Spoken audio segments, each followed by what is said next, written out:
students, in previous video we already discussing about the fundamental of computers. Now today we discuss about the later portion of it. First we discuss about the system bus. Now what is system bus? A bus that consists to all three components, CPU, memory, I/O component, is called a system bus. These devices are connected to CPU through the group of lines called bus. अच्छा, means computer कोई भी काम कर रहा है तो continuously computer का CPU के साथ मेमोरी, इनपुट आउटपुट, आईओ यानी input devices and output devices, continuously interaction हो रहा है. इंटरेक्शन के माध्यम से डेटा जा रहा है, डेटा रिसीव कर रहा है, डेटा हम लोग दे रहे हैं, डेटा हम लोग रिसीव कर रहे हैं. सो इस तरह का कम्युनिकेशन इज ऑलवेज इस तरह का कम्युनिकेशन हो रहा है. तो जिस लाइंस के माध्यम से सम इलेक्ट्रॉनिक पाथवे, कुछ लाइंस रहता है, इलेक्ट्रॉनिक पाथ रहता है, जो कि मदरबोर्ड में भी हम लोग देखेंगे, तो that is called the system बस. अब सिस्टम बस क्या करते हैं? इंफॉर्मेशन कैरी कर सकता है, एड्रेस कैरी कर सकता है, पावर कैरी कर सकता है. तो in respect of that system बस में क्या क्या हो सकता है? सिस्टम बस में डेटा बस, एड्रेस बस, कंट्रोल बस, पावर बस and sometimes IO bus. First is data bus. What is data bus? System bus यानी कि जो कंट्रोल इलेक्ट्रॉनिक पाथवे, जो कंट्रोल लाइन उसमें से जब डेटा ट्रैवल करते हैं, we are giving something to computer या computer CPU giving something to us. Monitor पे दे रहे हैं, हम लोग इनपुट कर रहे हैं, मॉनिटर आउटपुट दे रहा है. तो ये जो डेटा हम लोग देते हैं, कुछ भी जिस लाइन के माध्यम से ये डेटा ट्रांसमिट होता है, that is called data bus. Okay, data bus कभी 32 बिट, 64 बिट जो भी है, ये सेपरेट लाइन हो सकता है जिसमें डेटा जाता है. Second is the address bus. Address bus we are giving keeping something in a computer. Our computer store it in somewhere else. So we are specifying we are giving the address, giving data and address of that data. मतलब हम लोग कुछ computer में दे रहे हैं, computer किसी place में उसको स्टोर करके रख रहा है, किसी एड्रेस पे स्टोर यानी कि भी कोई एड्रेस. तो जो एड्रेस यानी कि उन जगह पे तुम्हारा एक फाइल है, एक गुड्स फाइल है, तुम फाइल को एक जगह रखे हो तो कोई ना कोई प्लेस पे तो रखे हो. तो जो प्लेस जहाँ पे रखे हो, जो एड्रेस पे, वो एड्रेस जहाँ से ट्रैवल, क्योंकि ढूंढने के लिए अगर तुम बोल रहे हो फाइल खोलना है, डबल क्लिक करके ओपन कर रहे हो, तो कंप्यूटर का सीपीयू कैसे खोलेगा? उसको तो पहले एड्रेस चाहिए जो कौन सी लोकेशन पे वो फाइल है. तो जिस लाइन से, इलेक्ट्रॉनिक पाथवे से एड्रेस जाता है, उसको बोलते हैं एड्रेस बस. एड्रेस बस इज, याद रखना, one directional. Data is bidirectional. Why one directional? Because address हम लोग कंप्यूटर को देते हैं, कंप्यूटर हम लोग को एड्रेस नहीं देते. नहीं बोलते कि तुम्हारे मेमोरी के उस ब्लॉक में इसको सेव करो, हम लोग बोलते हैं कंप्यूटर को सेव करो. तो वो एक लोकेशन पे, किसी जगह पे, हम लोग जो जगह बोलते हैं किसी जगह पे वो स्टोर कर जाता है. तो एड्रेस इज वन डायरेक्शनल. हम लोग ओनली देते हैं कंप्यूटर को, बट डेटा हम लोग भी देते हैं, कुछ कंप्यूटर में लिख रहे हैं, उसके रेस्पेक्ट में कंप्यूटर भी हम लोगों को मॉनिटर पे कुछ आउटपुट दे रहा है. तो that is the both bidirectional. हम लोग भी देते हैं, वो भी देते हैं. Address is one directional. Control bus, we are giving some control to the computer, shut down, restart, minimise, ये सब कंट्रोल दे रहे हैं. जिस इलेक्ट्रॉनिक पाथवे से दिस तरह का कंट्रोल और travelling, control and going, that is called the control bus. Control bus में भी बोथ डायरेक्शनल. हम लोग देते हैं उसके एक्शन में शट डाउन ऑप्शन दिए कंप्यूटर शट डाउन हो गया, तो हम लोगों को रिप्लाई दिया बोथ डायरेक्शन है। एक्सेप्ट दैट पावर बस भी होता है जिसमें से स्मॉल अमाउंट ऑफ पावर यानी कि charge is passing to the computer, otherwise चलेगा कैसे। और इनपुट आउटपुट के लिए कभी कभी इनपुट आउटपुट बस रहता है। Okay, next is memory unit, very important. जो भी कुछ कर रहे हैं कंप्यूटर में, कुछ भी हो रहा है, ऑब्वियसली में कुछ मेमोरी का पार्ट्स इसमें है। The main memory that is the CPU can access anything, that is the CPU can access any location of the main memory to either read information or store information. तो memory का काम क्या है? It provide data and instruction to the processor necessary to store data and information future reference. Future के लिए data store करके रखते हैं या इंस्ट्रक्शन जो देना है मेमोरी से लेते हैं। सो जस्ट फॉर कॉन्सेप्ट इतना सारा जानोगे। Memory is mainly two type, primary memory and secondary memory. ये पढ़ना होगा, what is primary, what is secondary. Primary memory that is called RAM ROM. RAM का भी दो भाग है, S RAM, static RAM, D RAM, dynamic RAM. ROM का बहुत सारा भाग है। And second one is the secondary memory. Secondary memory दो तरह का होता है, सीक्वेंशियल एक्सेस डिवाइस और direct access. Sequential access device पहले यूज होता था, अभी भी होता है कुछ। मैग्नेटिक टेप, कैसेट देखते हो ना, कैसेट के अंदर पतला सा प्लास्टिक चीज ऐसे निकलता है, that is the sequential access. और आजकल जो हम लोग यूज करते हैं that is almost all are direct access. Difference बता रहे हैं बाद में। डायरेक्ट एक्सेस में मैग्नेटिक मीडिया भी हो सकता है या ऑप्टिकल मीडिया। मैग्नेटिक मीडिया मतलब हार्ड डिस्क, फ्लैश ड्राइव यानी कि पेन ड्राइव, और ऑप्टिकल मीडिया में सीडी रोम, डीवीडी रोम, जहाँ पे ऑप्टिकल लाइट के बेसिस से रीडिंग होता है। ओके, और मैग्नेटिक मीडिया में सर्किट में। अच्छा, तो फर्स्ट आते हैं primary memory, two type, RAM and ROM, random access memory and read only memory. RAM is a read and write memory, can read from it and also can write something to it. It is called random access. लिख भी सकते हो, मिटा भी सकते हो, लिख भी सकते हो, मिटा भी सकते हो। Time taken retrieve some information RAM dependent on the exact location of inter RAM where from it is retrieved.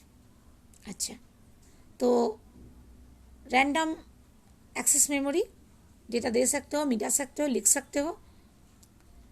अच्छा, RAM are two type, static RAM यानी कि एस रैम और डायनेमिक रैम यानी कि D RAM.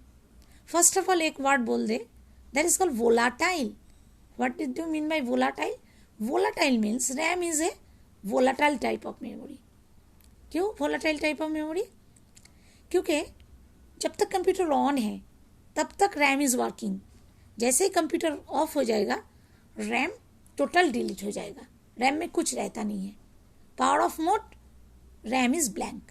Now switch on किए, जैसे हम लोग सो गए, ब्रेन फंक्शन नहीं कर रहा है, उसी तरह रैम स्विच ऑफ होने से रैम से डेटा ऑलमोस्ट गॉन, कुछ नहीं रहता है।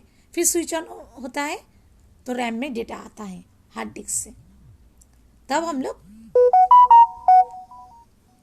रैम हम लोग कम कर सकते हैं। नेक्स्ट, सो रैम का भी दो भाग है, S RAM and D RAM. Static RAM chip are volatile storage device, but static RAM and DRAM both are volatile.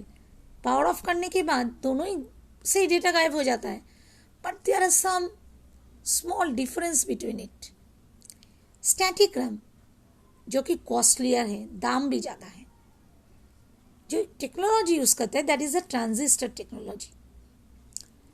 First chapter में था जस्ट कौन कौन से जेनरेशन में, जैसे अभी हम लोग VLSI यूज़ करते हैं, very large scale integrated circuit use करते हैं। इससे पहले एकदम वैक्यूम ट्यूब था, उसके बाद ट्रांजिस्टर आया, उसके बाद कैपेसिटर आया, उसके बाद ट्रांजिस्टर आया। सो टेक्नोलॉजी चेंज हुआ, हार्डवेयर टेक्नोलॉजी, ये हार्डवेयर टेक्नोलॉजी चेंज हुआ, सॉफ्टवेयर टेक्नोलॉजी भी चेंज हुआ। पहले विंडोज़ 95, 97, अब विंडोज़ 10, अब विंडोज़ अपग्रेडेड वर्जन हम लोग पढ़ रहे हैं। तो पहले एकदम हार्डवेयर का जो चिप हम लोग जब डेटा ये करते थे, वो दैट इज़ कंप्यूटर तैयार होता था तब कैपेसिटर, उसके बाद ट्रांजिस्टर, एकदम पहले वैक्यूम ट्यूब, ये सब टेक्नोलॉजी यूज़ होता है। उसके बाद इंटीग्रेटेड सर्किट आया थर्ड जनरेशन में। अभी थर्ड जनरेशन में ही थोड़ा सा आगे है, fourth generation yet to become आ रहा है अभी। तो हम लोग इंटीग्रेटेड सर्किट देखना, सब कुछ कोई भी इलेक्ट्रॉनिक्स डिवाइस खोलोगे तो ग्रीन कलर का छोटा सा सर्किट बोर्ड दिखाई देते हैं, that is the integrated circuit. ये रैम का भी देखो ये पिक्चर, ये रैम होता है, ये स्लॉट होता है, ये रैम स्लॉट, मेमोरी के रैम स्लॉट पे रैम लगाते हैं, it is the primary memory. RAM जब तुम रैम मतलब क्या होता है, जब हम लोग कंप्यूटर ऑन करते हैं तो सारा डेटा रैम में आ जाता है जो चाहिए हम लोगों को, फिर हम रैम से रीड कर सकते हैं। जैसे कुछ पढ़ाने से पहले, कुछ सोचने पहले, बोलने से पहले तुम लोग ब्रेन में पहले ले देते हो चीज़ को, उसके बाद उसको बोलते हो, उसी तरह सेकेंडरी स्टोरेज में रहता है, प्राइमरी मेमोरी में लेके उसमें काम करना पड़ता है। सो एसरैम एंड डीरैम में क्या फ़र्क है? एसरैम कॉस्टलियर है, इसमें ट्रांजिस्टर टेक्नोलॉजी यूज़ होता है। एसरैम में क्या होता है, जब तक पावर ऑन है, कंप्यूटर ऑन है, स्विच ऑफ नहीं है, तब तक इसमें कोई भी रीजेनरेशन की ज़रूरत नहीं है। रीजेनरेटेड या कुछ भी इसको पोक नहीं करना है, ये कॉन्टिन्यूसली सप्लाई देता रहेगा, पावर सप्लाई, क्योंकि ये ट्रांजिस्टर से बना हुआ, ट्रांजिस्टर टेक्नोलॉजी। बट डीरैम क्या होता है, कैपेसिटर से बना रहता है। कैपेसिटर क्या करता है, लीक होता है कैपेसिटर से, डेटा कुछ भी लीक होता है, इसलिए फ्रीक्वेंटली इसको एवरी 2 मिलीसेकेंड्स में इसको रिफ्रेश करने की ज़रूरत पड़ता है। तो रिफ्रेश होता है तब ये मेमोरी काम करता है। तो डायनामिक रैम यानी डीरैम, इसका दाम भी थोड़ा कम है, इसका रिफ्रेशिंग की ज़रूरत है। बट डीरैम का स्टोरेज कैपेसिटी बहुत ज़्यादा होता है इस रैम से।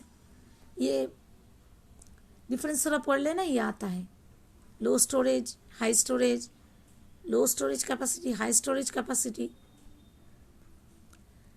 Now go to the ROM, read only memory. What is read only memory? जो मेमोरी ऑलरेडी रीड कर सकते हो, राइट नहीं कर सकते हो, जो मेमोरी मैन्युफैक्चरर बना के लैपटॉप में, कंप्यूटर में मैन्युफैक्चरर जो कंप्यूटर बनाते हैं, जैसे खरीदते हैं उसमें ही रहता है, हम लोग उसको जस्ट पढ़ सकते हैं, उसमें कोई चेंजेस या कुछ भी नहीं कर सकते। That is not at all volatile और permanent, and that is permanent. ROM का कुछ फंक्शन से, रोम में तो डेटा एकदम स्टोर करके मैन्युफैक्चरर देते हैं। फर्स्ट टाइम तुम जब कंप्यूटर चला रहे हो, तुम्हारे मशीन का सारा पार्ट्स जैसे कि रैम, मॉनिटर, कीबोर्ड, ये सब ठीक ठाक है कि नहीं, इसमें पावर सप्लाई जाने के नहीं, इस तरह का टेस्ट कौन करता है? ये रोम। इसको पोस्ट बोलते हैं, पावर ऑन सेल्फ टेस्ट, बाद में पढ़ाएंगे। तो ये किसका क्या है? ये default input keyboard for the workability of and availability. ये ऑपरेटिंग सिस्टम को लोड करते हैं, क्योंकि RAM operating system hard disk में रहता है। हम लोग को कोई भी काम करने से पहले कोई भी डेटा रैम ले लाएंगे तभी एडिट कर पाएंगे।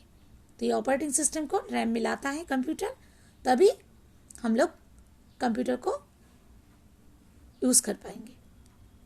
अच्छा, रोम का फंक्शन थोड़ा पढ़ लेना। नेक्स्ट, कितने टाइप का रोम होता है? Programmable read only memory, PROM is very important, यहाँ से फुल फॉर्म आता है। EEPROM, erasable programmable, electrically erasable programmable, EEROM, electrically erasable programmable ROM, EEPROM, और ultraviolet programmable read only memory, UVROM। एक एक तरह का प्रोग्राम कर सकते हैं, डिलीट कर सकते हैं, नॉर्मली रोम में नहीं होता है, ये सब कर सकते हैं। Next is the secondary memory. Secondary is the capacity of computer. Secondary memory में सब चीज़ स्टोर रहता है, क्योंकि रैम का स्टोरेज कैपेसिटी कम है और RAM is costlier, much more costlier then the hard disk. And secondary memory में हम लोग सारा चीज़ इसमें स्टोर करके रखते हैं। जब फर्स्ट टाइम कंप्यूटर चलाते हैं तो सेकेंडरी मेमोरी से प्राइमरी मेमोरी में डेटा आता है, तभी हम लोग उसको पढ़ सकते हैं। तो ऑपरेटिंग सिस्टम पहले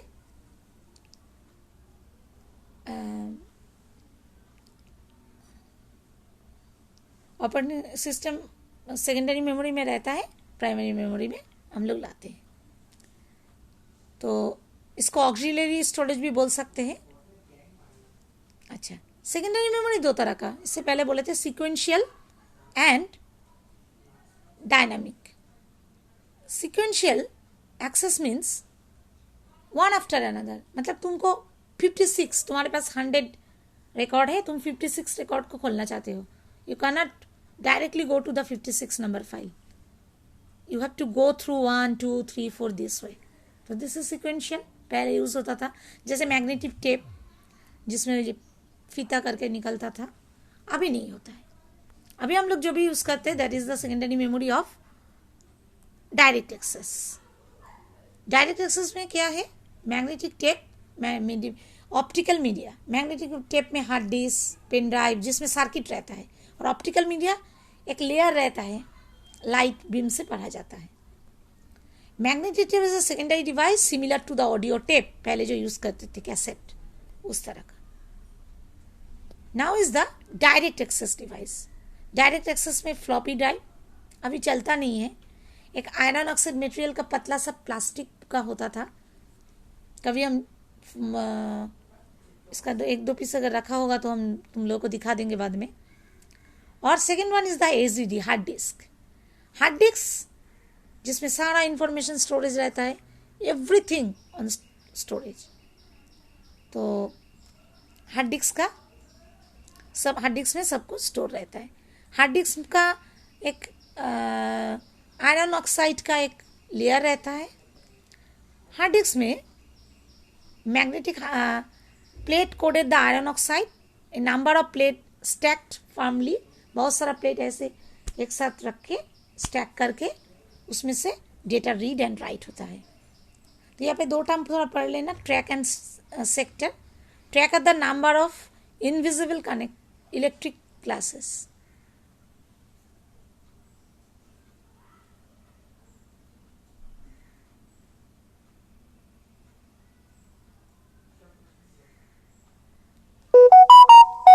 Okay, now go to the optical media. Optical disc are used for backup memory. Optical media जो तुम लोग यूज कर देखते हो, that is CD, DVD, CD-ROM। अच्छा, तो optical disc are used for backup. Information is written and read using laser beam use करके optical media में रीडिंग होता है। It has very high storing capacity as compared to the magnetic tape. ये 650 MB, 700 MB से लेकर के 70 GB, 50 GB capacity का भी आता है। Let me clear one thing, ये जो GB, MB, KB ये सब बोलते हैं, थोड़ा सा कॉन्सेप्ट दे देते हैं। This is the unit of memory. Unit of memory starting from bit, then byte, then kilobyte, फिर मेगाबाइट, फिर गीगाबाइट, देन टेराबाइट। बीट यानी हम लोग जानते हैं digital computer, that is combination of 0 and 1। एक 0 और एक 1, ओनली एक 0 को स्टोर करने के लिए जो स्पेस चाहिए मेमोरी का, दैट इज कॉल्ड बीट। इस तरह के 8 बीट को लेकर के होता है 1 बाइट। आफ्टर दैट 1024 का हिसाब से चलते हैं, 1000 का नहीं, जैसे मैथमेटिक्स में होता है। 1024 बाइट से होता है किलोबाइट, 1024 किलोबाइट से होता है मेगाबाइट, 1024 मेगाबाइट से होता है गीगाबाइट, एंड 1024 गीगाबाइट से होता है टेराबाइट। ये कॉन्सेप्ट है। अच्छा, तो 50 GB 30 GB तक भी ऑप्टिकल मीडिया में, ऑप्टिकल मीडिया का कुछ ये दिया है, CD ROM, CDR यानी रिकॉर्ड कर सकते हो, CDRW यानी कि रीड एंड राइट, एक बार रिकॉर्ड करने के बाद भी उसको डिलीट करके कर सकते हो। DVD डिजिटल वर्सेटाइल डिस्क, याद रखना DVD-R भी होता है, DVD-RW भी होता है, जिसमें रीड राइट और ओनली रीड ये भी होता है। Now is the Blu-ray disc. Blu-ray disc to the hold information करने के लिए रहता है। ब्लू-रे डिस्क 128 GB का मैक्सिमम होता है, ये भी डिस्केट है, इसका कैपेसिटी ज़्यादा है। Okay, nothing else. Now is the cache memory. Cache memory is very important, question आता है। Let me clear what do mean by cache memory. First हम लोग जानते हैं RAM are two type, SRAM and DRAM। अच्छा, इसके बारे में हम लोग ऑलरेडी पढ़े हैं। हम लोग जानते हैं जितने सारे पर्ट्स कंप्यूटर में रहते हैं, इनमें से CPU is much more faster. Register रहता है इसका टेम्पोररी स्टोरेज के लिए, तो CPU कोई भी काम कर रहे हैं, CPU को कॉन्टिन्यूसली इंटरेक्शन करना पड़ता है रैम के साथ, आउटपुट के साथ, इनपुट के साथ। CPU कोई भी काम कर रहा है, कहाँ से डेटा ले रहा है? रैम से ले रहा है। तो रैम और CPU दोनों का स्पीड मिसमैच है, यानी कि CPU is much more speeder than the RAM. अब क्या होगा, CPU अगर कोई स्लो होगा, जैसे हम बैठे हुए हैं, तुम लोग को क्वेश्चन करने के लिए दिए हैं, कोई अगर स्लो स्टूडेंट है, बहुत आस्ते आस्ते कर रहे हैं, तो हम तो चेक नहीं कर पा रहे कॉपी, या कुछ बोल नहीं पा रहे, तो यूटिलाइजेशन नहीं हो रहा है, अंडर यूटिलाइजेशन हो रहा है मेरा काम का। इसी तरह CPU का भी अंडर यूटिलाइजेशन होता है रैम के साथ CPU का इंटरेक्शन करने से। ये अंडर यूटिलाइजेशन ऑफ CPU को हटाने के लिए एक special type of memory introduce किया गया है, जो कि दिया जाता है high speed memory in between CPU and RAM. उसको बोलते हैं cache memory. That is very high speed memory, much more costlier then the RAM, more faster than the RAM. ये क्या करते हैं, फ्रीक्वेंटली इंस्ट्रक्शन CPU से लेते हैं, देते हैं, इन CPU के साथ काम करते हैं, तो CPU का अंडर यूटिलाइजेशन नहीं होता है। And that is very also important, that is a flash memory. तुम लोग जानते हो flash is a special type of storage device made of electronically erasable programmable read only memory, EEPROM, याद रखना।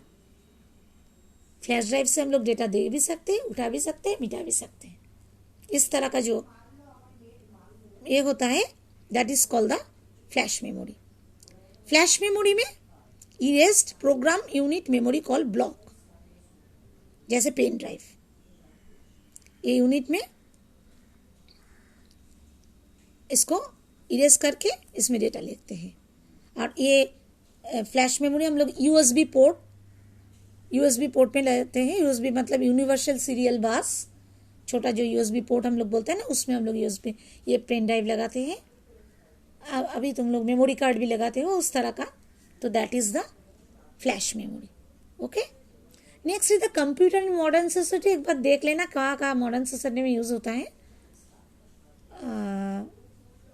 और कुछ नहीं है, एक बार जस्ट रीड मार लेना कौन कौन जगह यूज होता है। इस तरह का क्वेश्चन यहाँ से नहीं आता है, फिर भी एक मार्क्स का आ गया तो 2 यूजेस तुम लोग बना के भी लिख सकते हो। Okay, now this is the end of this chapter, fundamental of computers. Next हम लोग इनपुट आउटपुट हार्डवेयर डिवाइसेस के बारे में नेक्स्ट वीडियो में पढ़ेंगे, नेक्स्ट क्लास में पढ़ेंगे। Okay, bye.